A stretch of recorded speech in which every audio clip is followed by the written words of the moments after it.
Hello again everyone, Josh here, and today I'm going to share with you some more of my favorite tools from USCutter.com that I use around my sign shop. Outside of extra blades and transfer tape, every sign shop needs to have a ruler. My ruler of choice is the Super Scoop, also known as the Big Blue aluminum safety ruler. This ruler is made from aluminum, so it's lightweight and it has some nice padded material on the bottom that won't leave any impressions on your sign material, and the guard over the top will protect your fingers from a stray blade, which is great for a klutz like myself.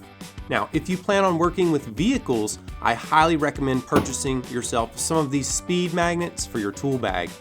I've got a bit of a mismatch set here, with one being from Yellow Tools and the other being from Image Impact, but they both do a great job of keeping everything in place and not damaging your vehicle or materials. In some cases, you may be dealing with fiberglass or some other type of materials that magnets are not going to work with, so that is why I always keep a roll of Orabon double-sided tape with me.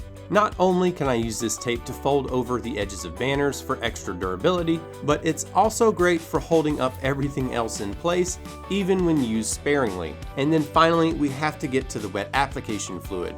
No matter if you're doing a large vinyl sign or small vinyl sign, wet application fluid can give you enough time to ensure that the graphic's in the perfect spot.